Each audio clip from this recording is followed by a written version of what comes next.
Hein? Alors, au niveau des vins, surtout les vins rouges, le professeur Renaud de Nancy a bien montré dans son expérimentation et dans ses recherches avec d'autres chercheurs que certains vins, ou du moins certains cépages, étaient bons pour la santé.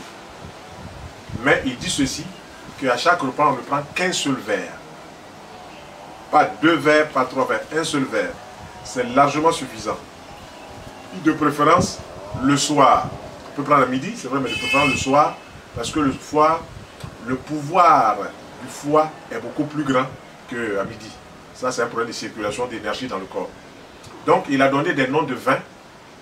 Le Syrah, le Tanat, le Grenache, le Pinot Noir, le Merlot.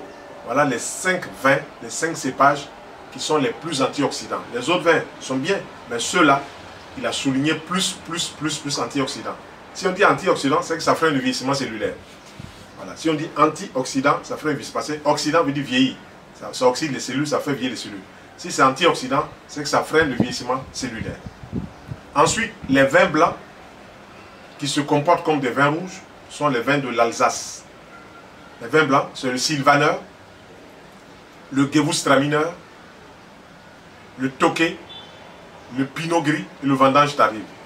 Ce qui a été un peu paradoxal dans les recherches du professeur Renaud de Nancy, c'est que ces vins-là sont blancs, mais ils se comportent comme des vins rouges. C'est-à-dire qu'ils ont pratiquement les mêmes éléments. Pourtant, le rouge, c'est les anthocyanes. Mais là, il n'y a pas d'anthocyanes dans les vins blancs, mais ils ont les mêmes caractéristiques que les vins rouges. Et ça, c'est quelque chose d'extraordinaire. Donc, il y a eu aussi le professeur Marc Orgogozo, je crois du Centre national de la recherche médicale, qui a suivi près de 3000 personnes qui sont entre 65 ans jusqu'à 75-80 ans. Dans cette tranche d'âge-là, on trouve beaucoup de personnes qui font ce qu'on appelle les maladies d'Alzheimer. Ce sont des maladies neurologiques. Et cette maladie se caractérise par 3 grands signes. L'agnosie, la personne perd la connaissance. L'apraxie, elle n'arrive plus à marcher. Et l'aphasie, elle ne sait plus parler. Donc à ces personnes-là, pendant 3 ans, on a donné un verre de vin, matin, midi, soir. Les personnes étaient nourries. Elles ont mangé comme monsieur tout le monde, on a donné un verre de vin, matin, midi, soir. Et à la fin des 3 années, on fait donc les expériments, on a fait les examens, et on trouve que sur les 3000 personnes, 80% au moins n'ont pas fait un seul signe d'Alzheimer. Il y avait 20% à peine qui avaient quelques légers signes. Donc ça montre bien que le vin a eu une action pharmacodynamique. Le vin a agi sur la santé. L'expérience est refaite encore 3 ans de suite encore, et on a donné à peu près le même résultat. Donc, les recommandations de ce grand professeur, c'est que ceux qui boivent du vin peuvent boire un verre de vin, mais en tenant compte des cépages de vin pendant le repas. Voilà ce que je voulais dire par rapport au vin. Et, ils ont fait aussi des expériences pour voir que le vin avait une action sur le cœur. On dit que c'est cardioprotecteur, ça protège le cœur à cause du resveratrol. Il y a un principe qu'on a trouvé tout à l'heure dans l'arachide, comme j'expliquais tout à l'heure, qui a une bonne action, et puis qu'on trouve aussi dans le chocolat noir. Donc ceux qui mangent une tablette ou un morceau de chocolat noir vont apporter aussi du resveratrol qui est bon pour le cœur, donc qui est bon pour la circulation, et qui est bon pour protéger contre l'hypertension. Voilà, donc il y a des aliments qu'on peut prendre et qui vont nous faire beaucoup de bien en matière de santé. Donc, les gens aussi ont expérimenté ce vin-là sur, comme dit les populations de la Méditerranée, Italie, Grèce et tout ça, toute cette région-là. Et ils ont vu que près de 30%, près de 40%, même 50% de personnes avaient donc ces maladies-là en moins.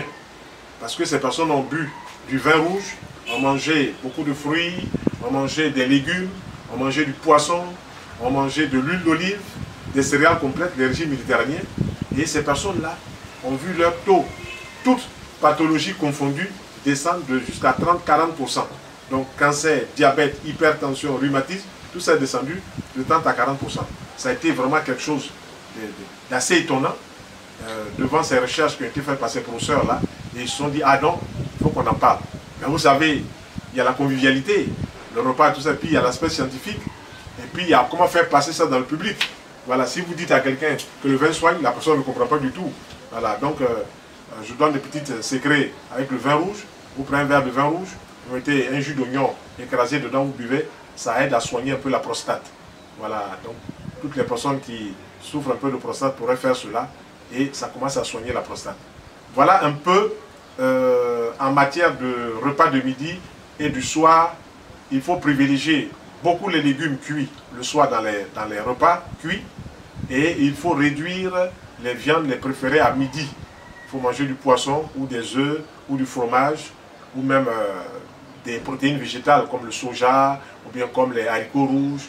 Les haricots rouges doivent être toujours accompagnés des légumes. Alors, si on mange par exemple des haricots rouges avec du riz, c'est bien, mais lorsqu'on a des haricots rouges comme ça, il faut que le riz soit comme ça. La loi des proportions. Lorsqu'on a des haricots rouges comme ça, il faut que le riz soit comme ça. Et lorsqu'on a du riz comme ça, il faut que les haricots rouges soient comme ça. Voilà, toute petite quantité, puis beaucoup de légumes dessus. La digestion se fait mieux, on a moins de gaz, moins de putréfaction. Mais souvent, les personnes qui mangent beaucoup de haricots rouges avec du riz ballonnent, parce qu'elles ne savent pas que il faut faire la loi des proportions. Ça, c'est l'observation qui permet de dire que c'est comme ça. Donc, il faut éviter de manger des fruits comme dessert. Les fruits, on les prend soit au petit déjeuner, soit au repas de midi avec des légumes, mais pas d'aliments cuits dessus. Si on mange les fruits comme dessert, on vient compliquer encore la digestion des aliments cuits. Voilà, et c'est le grand problème, ça, qui se pose. On ne sait pas où est-ce qu'on est allé chercher cela, quels sont ces mélanges qu'on fait, qui nous enseigne cela, on ne sait pas. Mais ce qui est sûr, c'est qu'on fait ces mélanges-là et ça fatigue beaucoup de gens. Tous ceux que je rencontre ici qui viennent poser des problèmes de digestion, souvent, ces personnes-là font 2 repas, viande et poisson tous les jours, ou bien riz à tchéké en même temps, ça ne se digère pas de la même façon. Ou bien ces personnes vont mettre des fruits. Quand elles mettent des fruits, sur les repas qu'elles ont déjà mangé à midi ou le soir, elles compliquent encore la digestion. Voilà. Donc, pour éviter les gaz, les ballonnements, les indigestions, il faut enlever les fruits comme dessert. Il faut les enlever. Il faut enlever les mélanges viande et poisson qu'on fait pratiquement tous les jours. Ou bien la personne mange la viande, mais mange du riz, mange un peu d'attiéké. Ou bien par ses habitudes, elle va manger du foutou, et puis elle va manger de l'attiéké, ou bien du riz. C'est bien, oui, elle a 2 ou 3 petites sauces. Sa femme veut lui faire plaisir, mais sa femme ne l'arrange pas sur le plan digestif, et parce que là aussi, on commence à creuser sa tombe avec ses dents. Voilà, donc il faut faire en sorte que ces choses-là nous arrangent plutôt que nous dérangent. Voilà, donc voilà un peu en gros ce que je voudrais qu'on saisisse de l'alimentation et qu'on comprenne pourquoi est-ce qu'il faut manger comme ça. Voilà, donc on reviendra prochainement sur certaines maladies et puis quelle est l'approche en naturothérapie pour aider ces personnes-là. L'alimentation, on verra, les plantes médicinales, on verra, les huiles essentielles, on verra. Donc quand on aura cette fiche-là, chacun peut, après avoir fait ses contrôles hôpital, venir et puis pouvoir même commencer cela. Il y a beaucoup de gens qui nous suivent depuis longtemps sur les réseaux et qui ont expérimenté notre alimentation et ça marche très bien. Donc, il faut en faire profiter à d'autres personnes. C'est pour cela que nous reprenons notre approche en essayant d'élaguer un peu plus ce que nous disons pour que les gens se portent bien. Je vous remercie.